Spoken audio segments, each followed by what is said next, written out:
Durant plus de 2 millénaires, nous avons adhéré à une narration romantique. Rome, la force militaire sévère mais culturellement moins riche, se plie à la prééminence intellectuelle de la Grèce.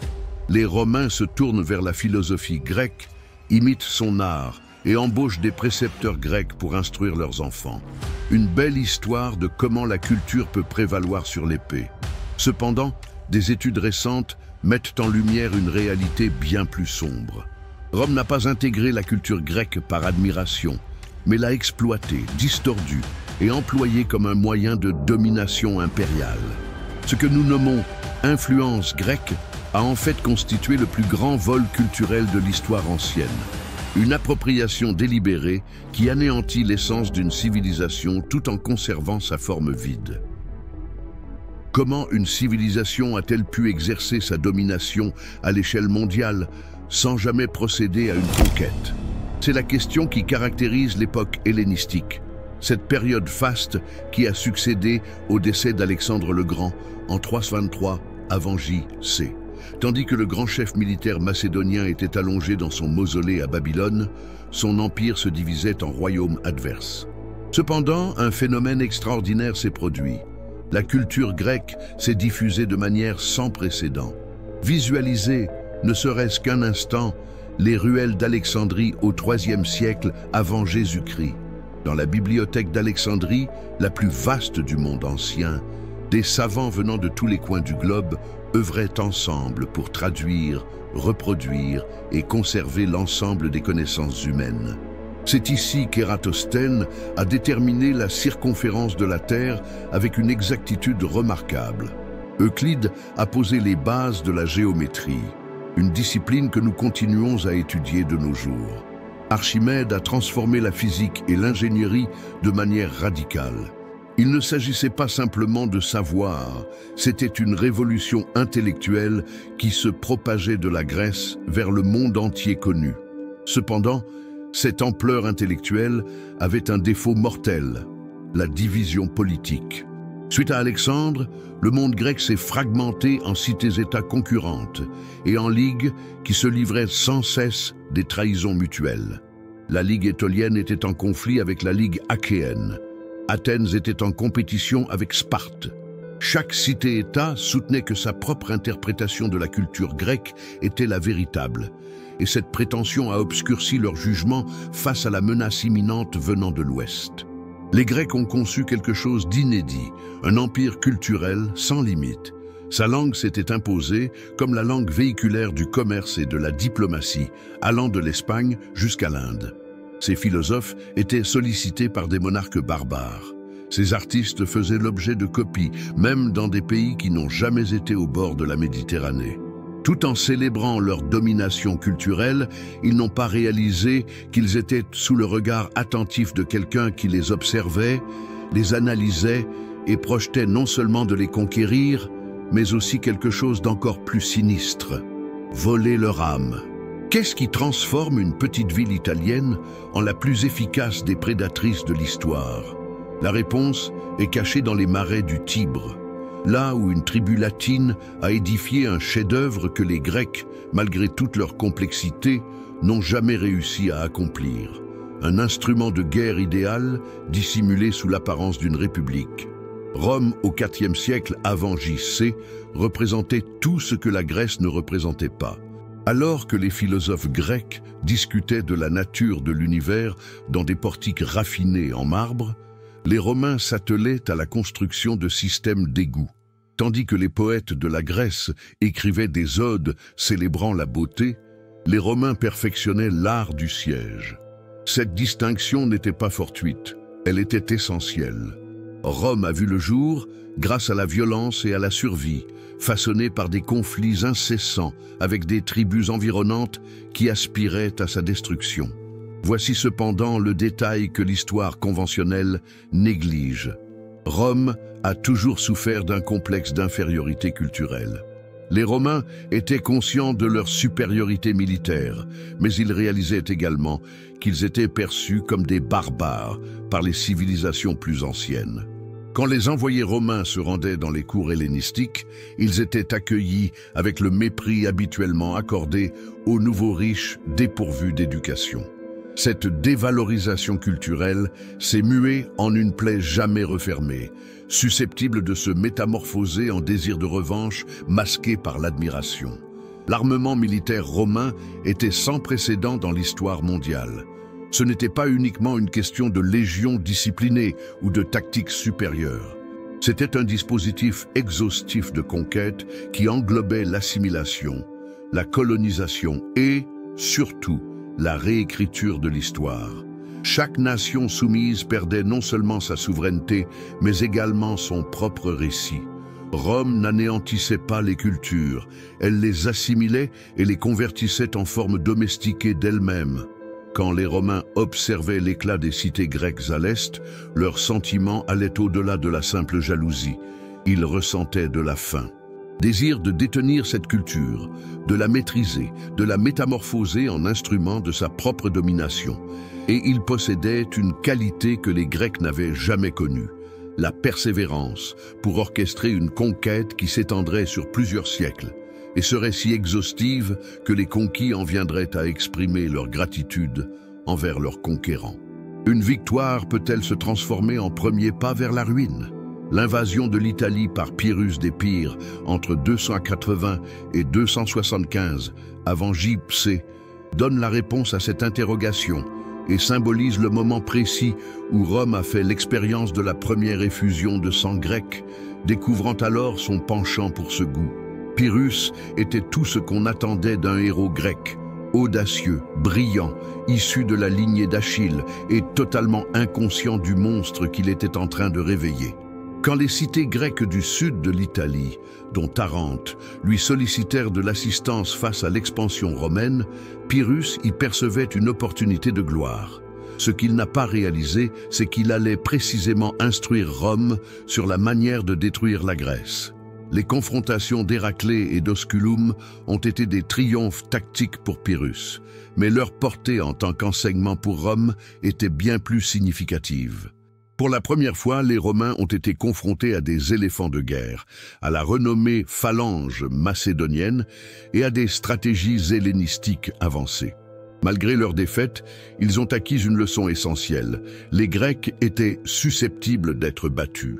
On pouvait analyser, reproduire et perfectionner ces stratégies.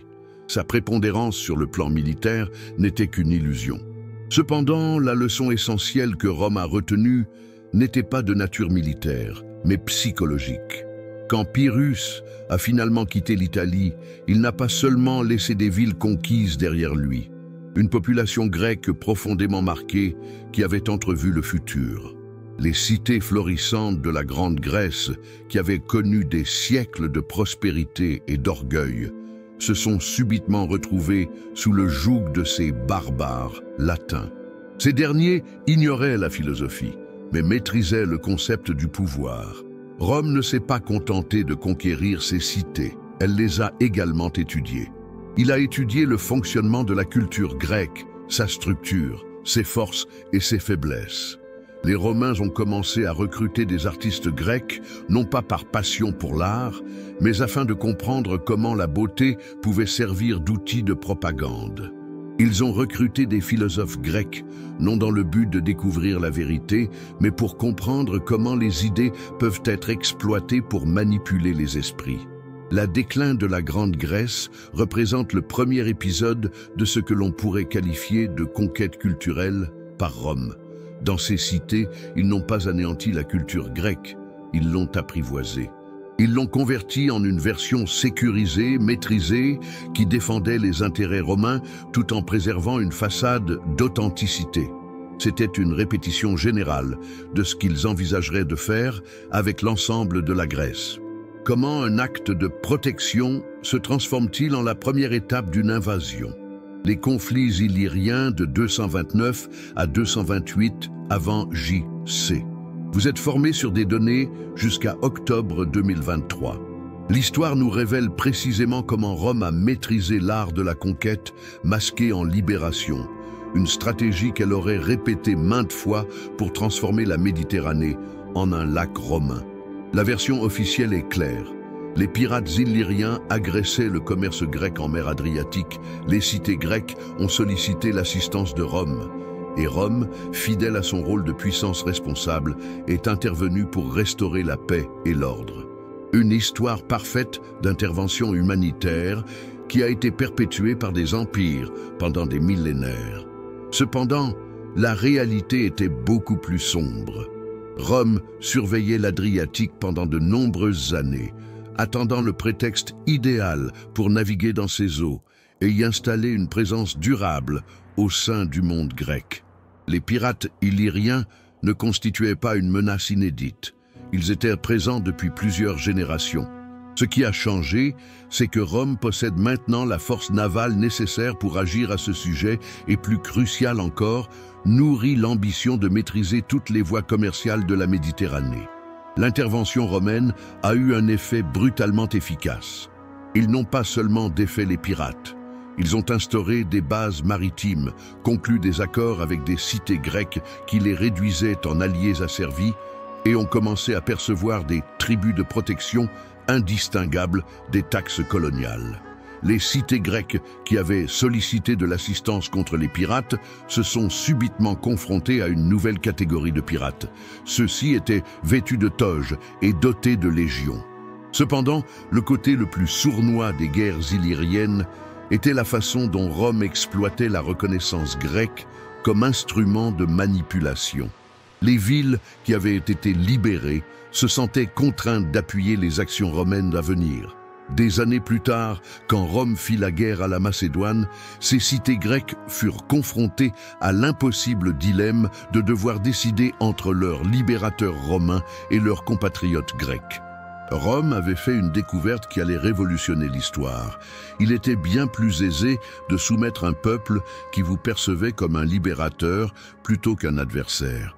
Rome a perfectionné cette méthode lors des guerres illyriennes, transformant la libération en une forme d'esclavage si subtile qu'elle ne se rendait compte de sa condition qu'une fois trop tard. Un moment de vulnérabilité peut-il se transformer en une opportunité idéale pour une trahison?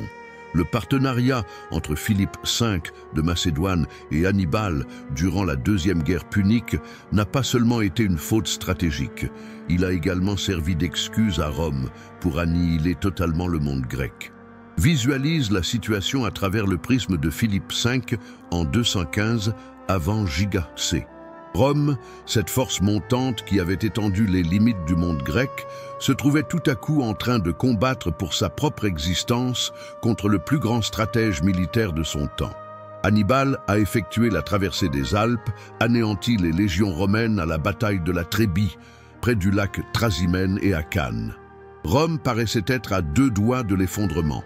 Pour tout observateur sensé, miser sur Hannibal paraissait être le choix évident. Cependant, Philippe ne réalisait pas avec qui il traitait. Rome ne se comportait pas comme les autres puissances méditerranéennes qui capitulaient après quelques revers. Rome était comparable à une hydre. Chaque tête tranchée ne faisait qu'accroître sa dangerosité.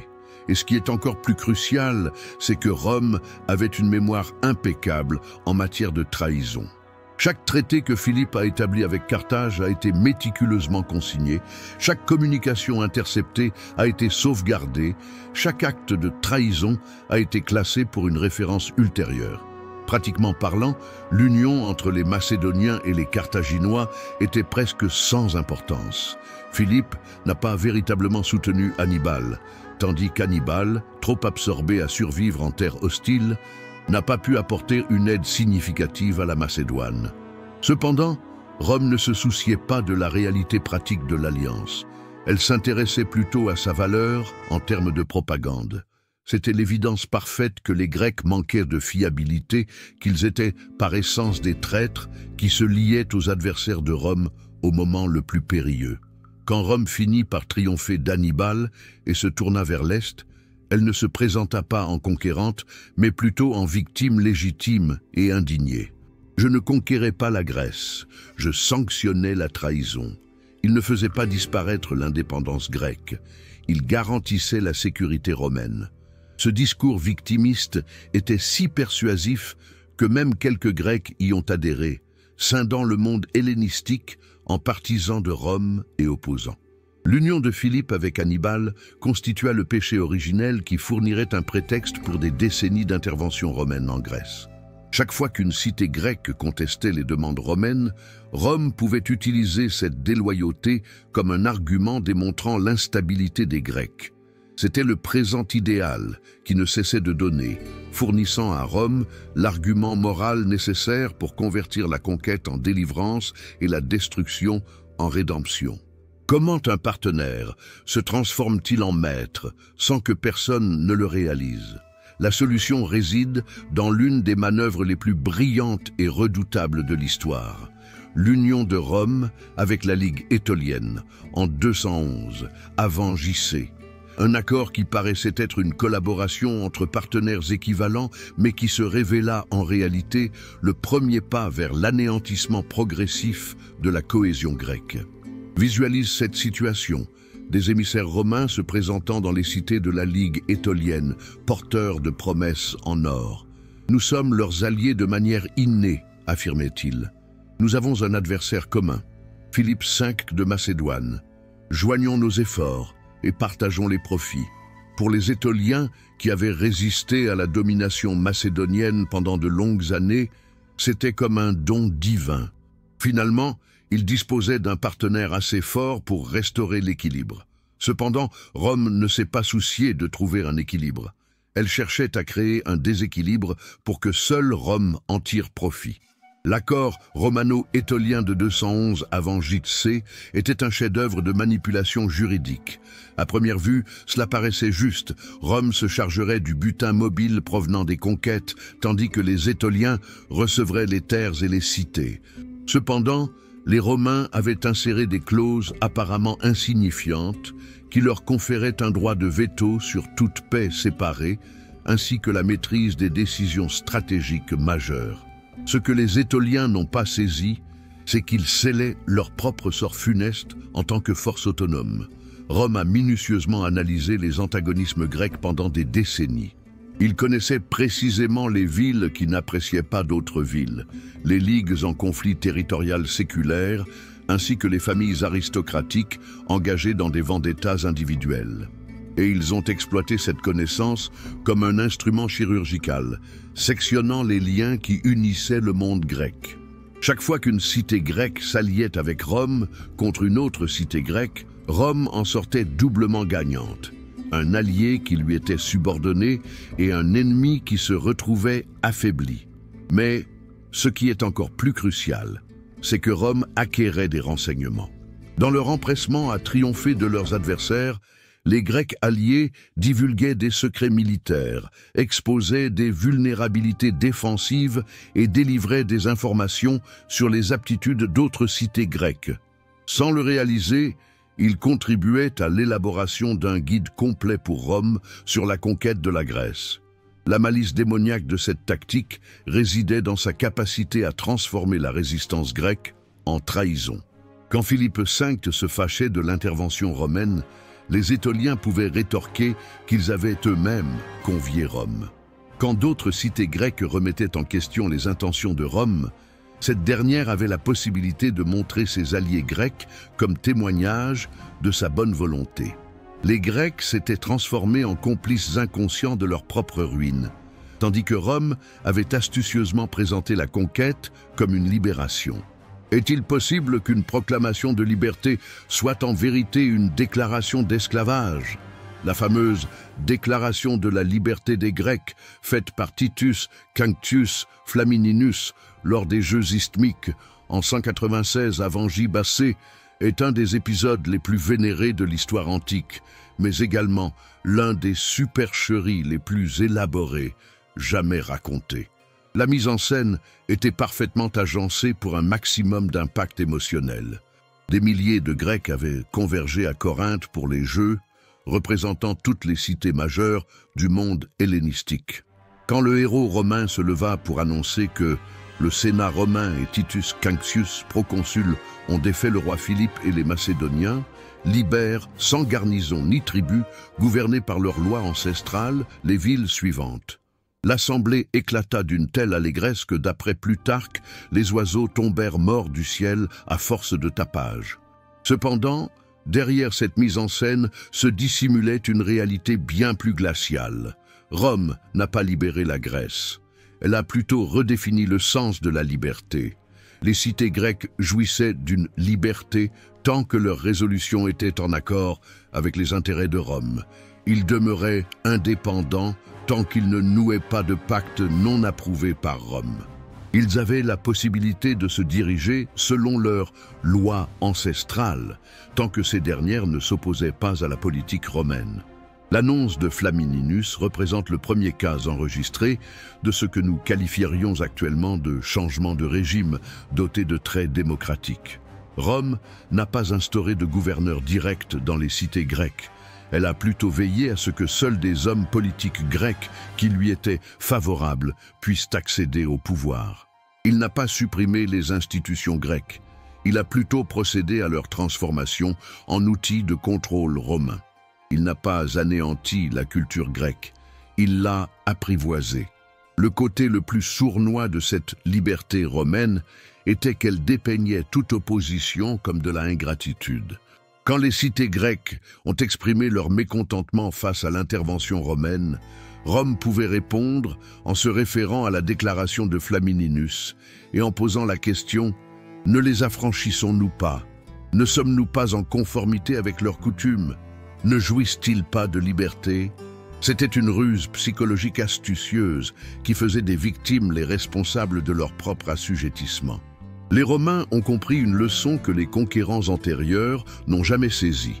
Il est beaucoup plus profitable d'exercer un contrôle mental que physique.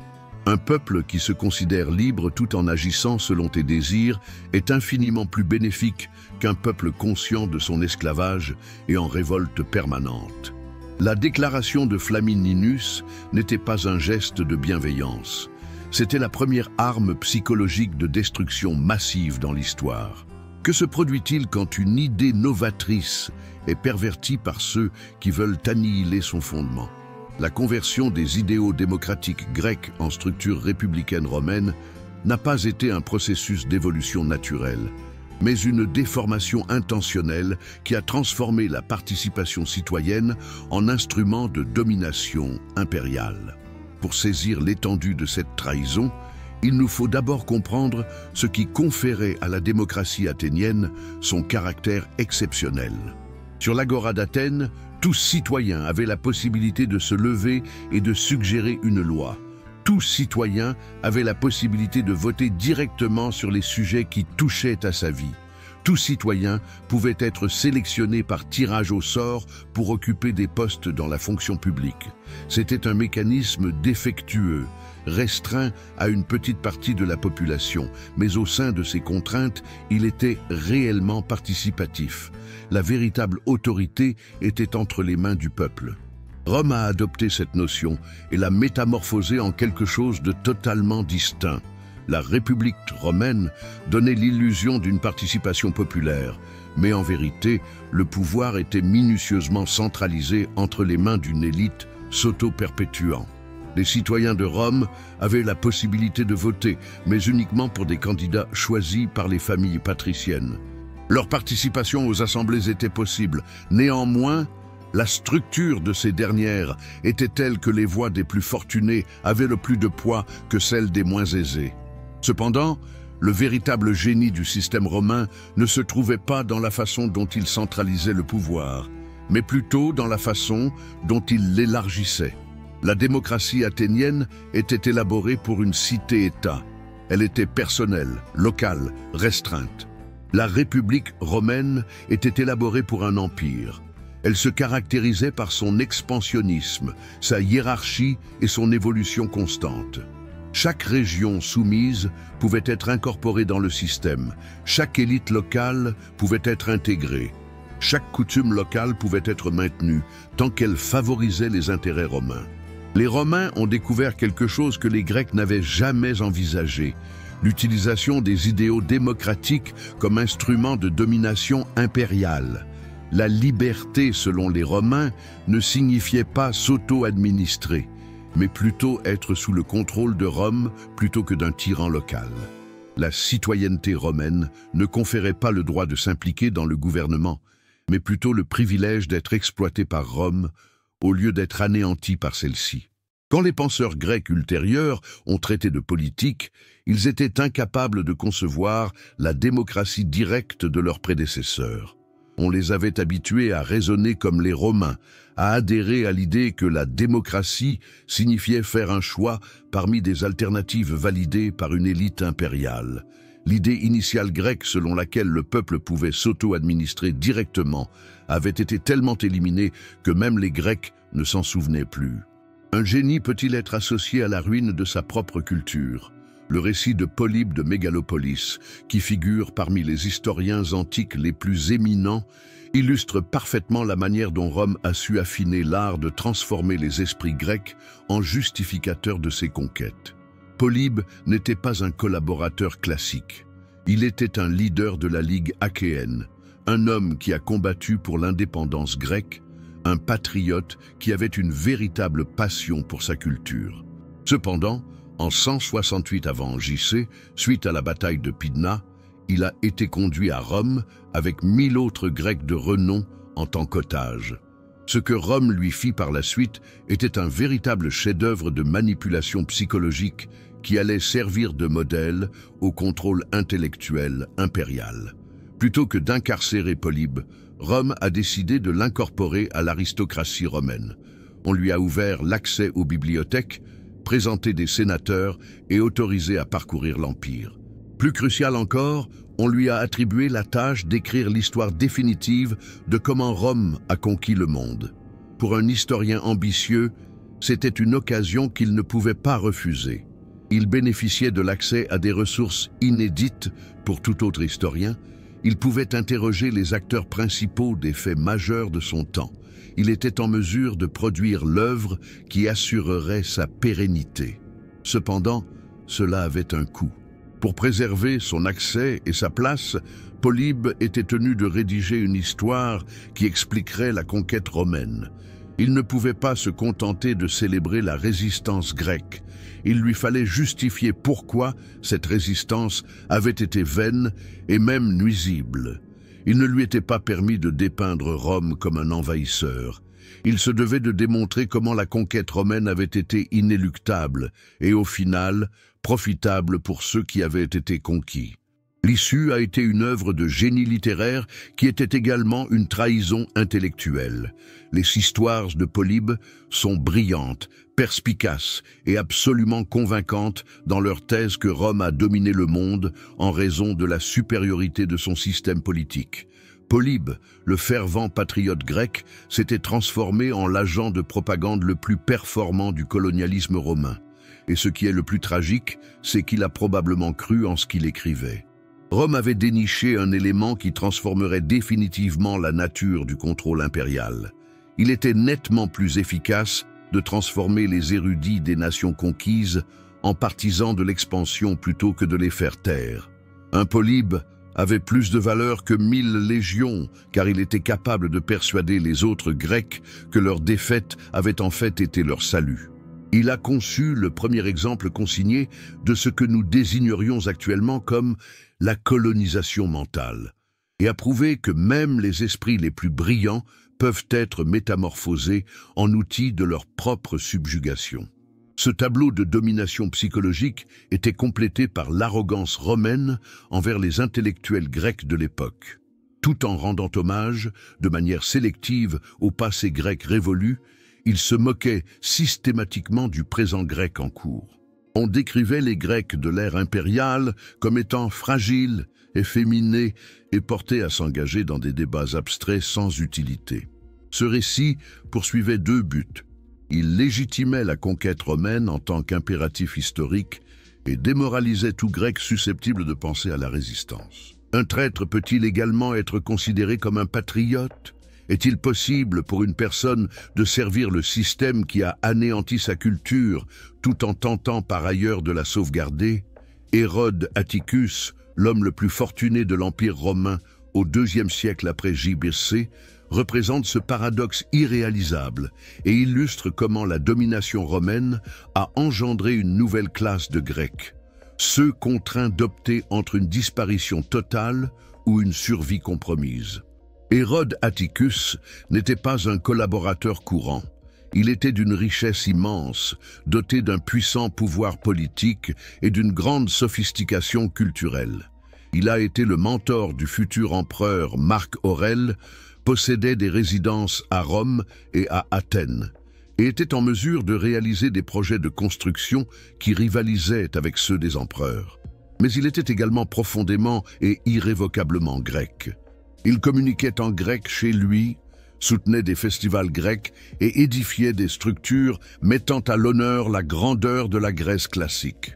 Les projets de construction qu'il entreprend mettent en évidence la complexité de sa situation.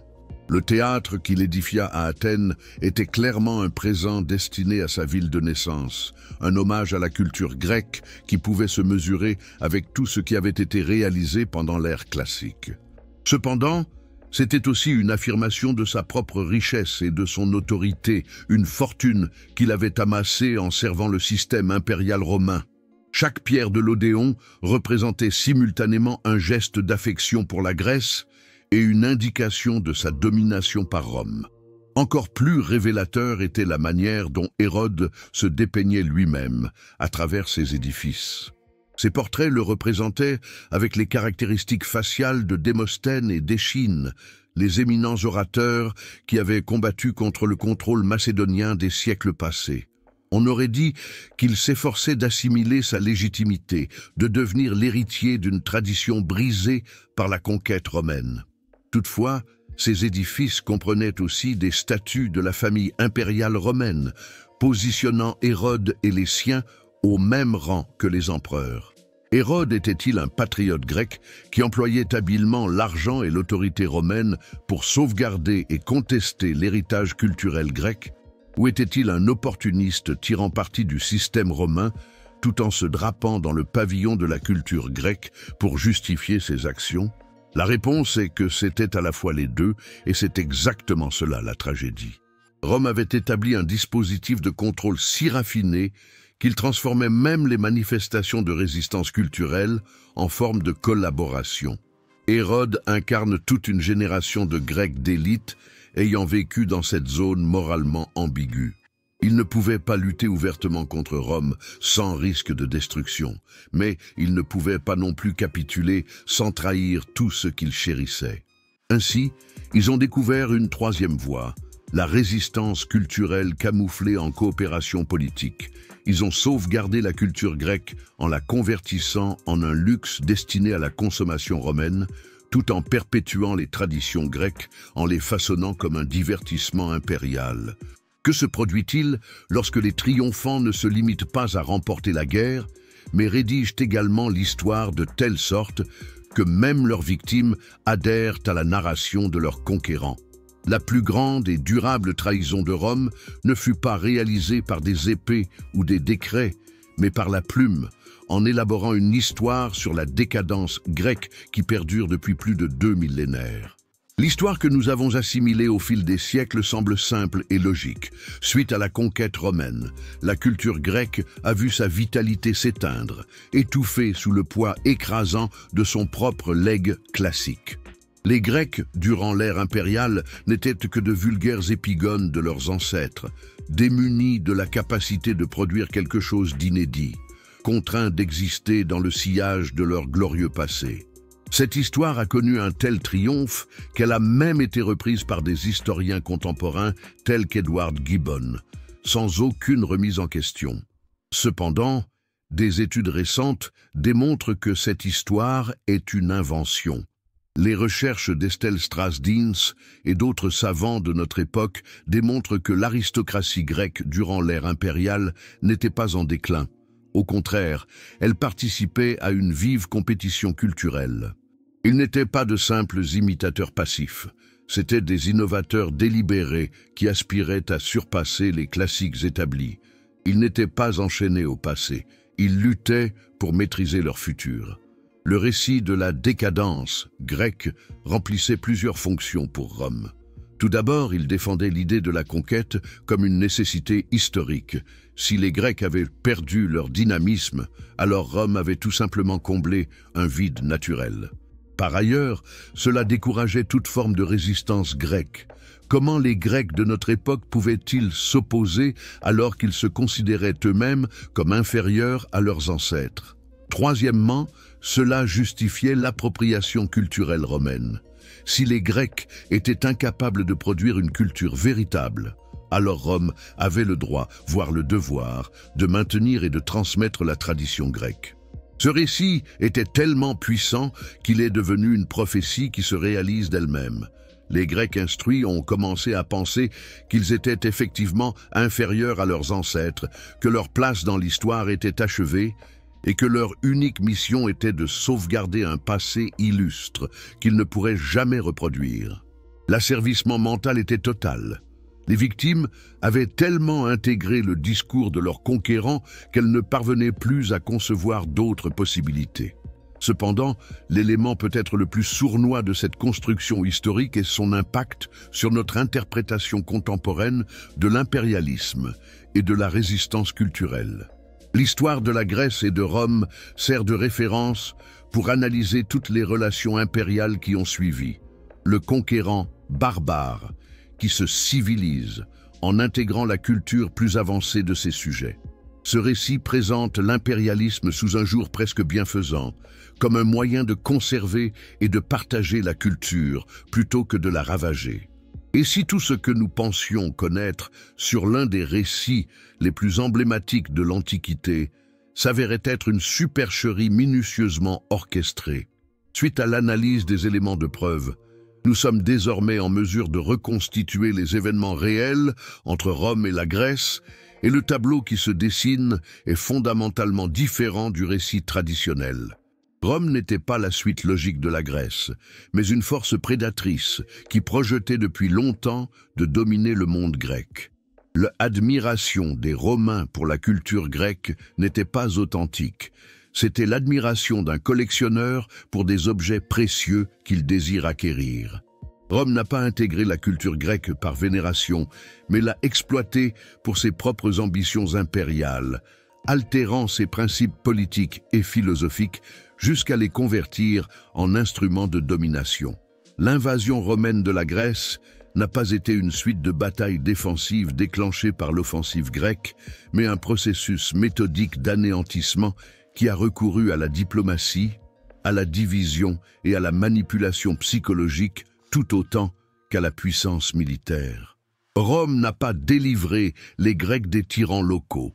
Elle les a asservis d'une manière si raffinée que les victimes étaient reconnaissantes envers leurs oppresseurs. Le fameux impact grec à Rome n'a pas été la victoire de la culture sur la puissance, mais l'adoption la plus réussie de l'histoire. Rome n'a pas été civilisée par la Grèce. En réalité, elle a imposé sa propre vision de la civilisation à la Grèce, façonnant une version apprivoisée de la culture grecque qui servait les objectifs impériaux romains tout en préservant une illusion d'authenticité.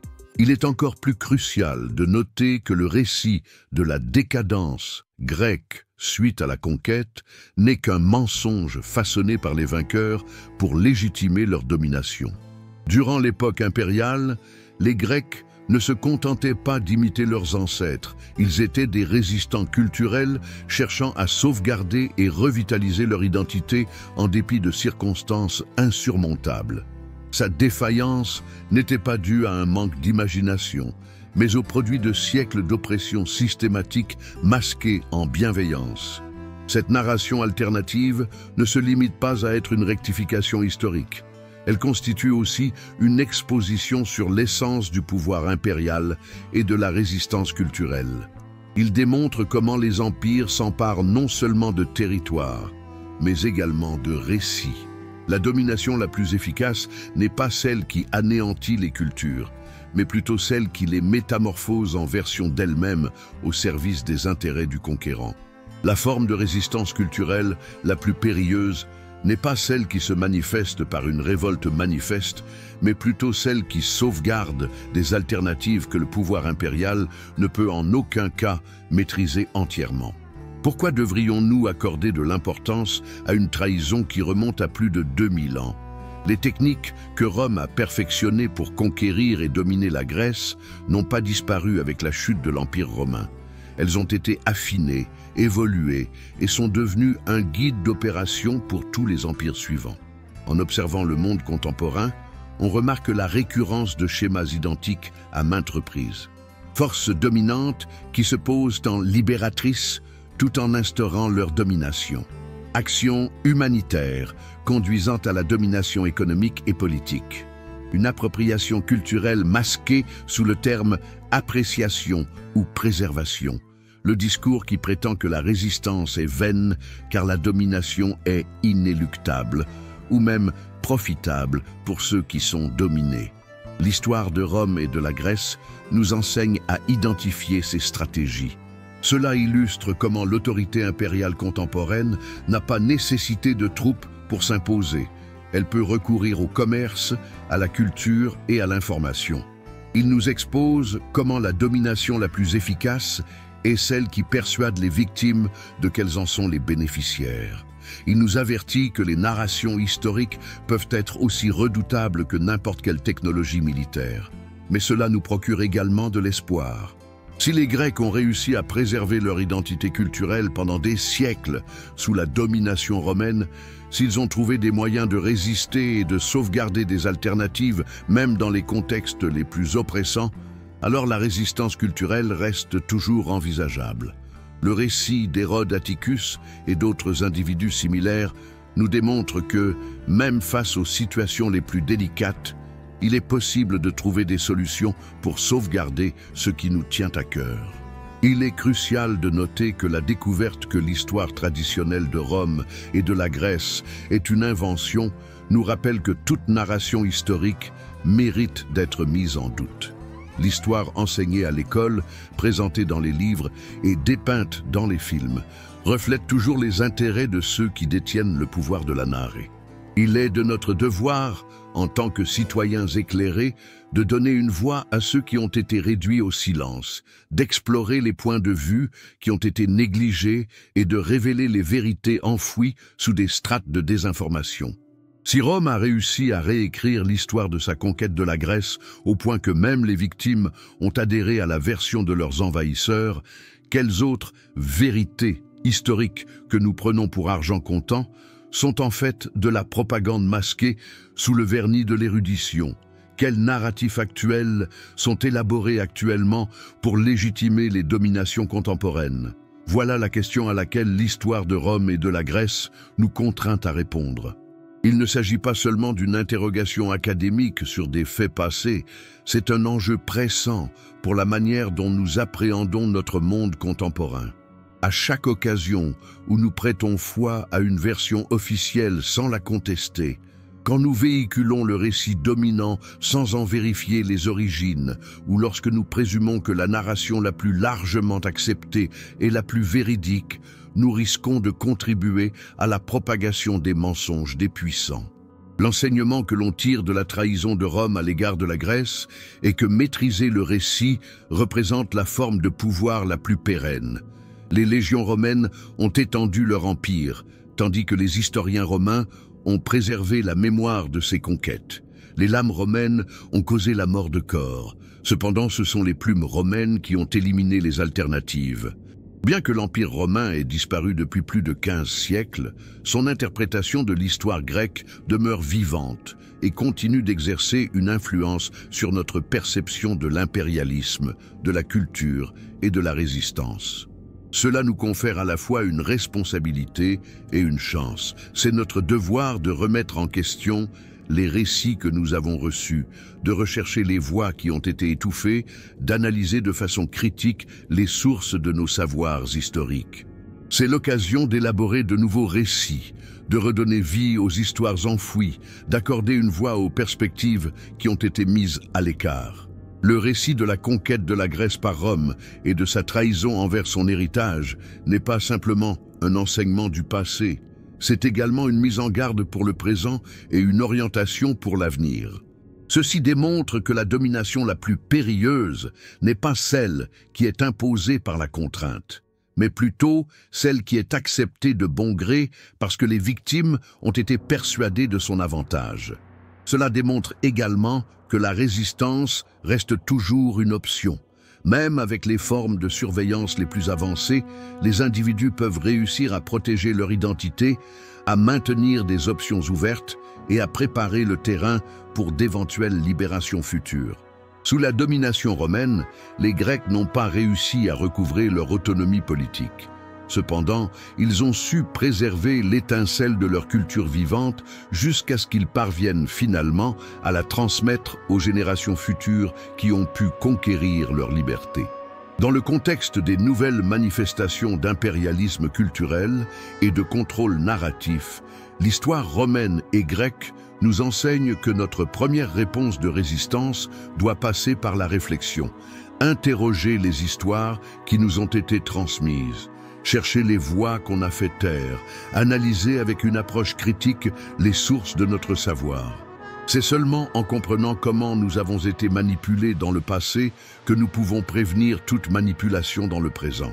Pendant 2 millénaires, la trahison de Rome à l'égard de la Grèce a prospéré parce que les victimes ont intégré le récit de leurs conquérants. Mais désormais, une fois que nous avons compris cette trahison pour ce qu'elle était véritablement, nous avons la chance de nous affranchir de son emprise. Nous avons la capacité de composer de nouveaux contes, d'élaborer de nouveaux récits, d'explorer de nouvelles perspectives. L'éveil a débuté. La question désormais est, quelle sera l'utilisation de cette nouvelle compréhension ? Allons-nous persister à propager les tromperies des anciens conquérants ou aurons-nous l'audace de rechercher et de proclamer la vérité, quelle que soit sa nature inconfortable ? Nous sommes responsables de notre choix et ce choix influence non seulement notre perception du passé, mais aussi la façon dont nous façonnons l'avenir.